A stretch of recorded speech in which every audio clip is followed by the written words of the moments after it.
वाचन व्हायचं तेव्हा पण, आणि त्याचा उपयोग मला इथे झाला बातम्या द्यायला.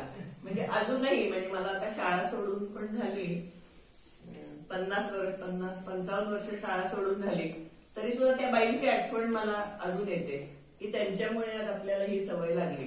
म्हणून तुमचं खूप नशीब चांगलं आहे की इतक्या चांगल्या शिक्षिका तुम्हाला मिळालेल्या आहेत. नाहीतर अशा शिक्षिका दुसऱ्या मोठ्या शाळेत खूप फी भरून असलेल्या शाळेमध्ये पण आता असे शिक्षक नाहीयेत. तुम्ही फार नशीबवान आहात की अशा शिक्षिका तुम्हाला मिळाल्या आहेत. आणि तुम्ही मोठ्या व्हाल, तुमच्यामध्ये खूप बदल होईल, पण बाईंच्यात काहीच बदल होणार नाही.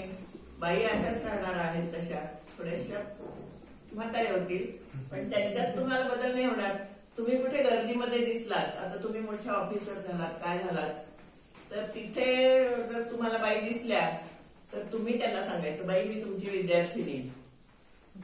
बाई तुम्हाला ओळखू शकणार नाहीत, कारण तुमच्यामध्ये खूप बदल झालेला असणार. आता तुम्ही लहान लहान आहात, पण मोठ्या झाल्यानंतर तुम्हाला बाईंची आठवण येईल. आणि तुम्ही कुठल्याही क्षेत्रामध्ये जा, कुठलंही काम करा, पण त्या कामाचं सगळ्यांनी कौतुक केलं पाहिजे. अगदी रस्ता झाडला तरी चालेल, पण लोकांनी विचारलं पाहिजे हा रस्ता कोणी झाडला. इतकं चांगलं काम करायचं. आणि हे शिक्षण तुम्हाला या बाई देतात, त्यामुळे तुम्ही खूप भाग्यवान आहात. आणि त्यांनी शिकवलेल्या त्यांच्या कष्टाचं तुम्ही आता त्यांच्या दरवर्षी मुलांना स्कॉलरशिप मिळते.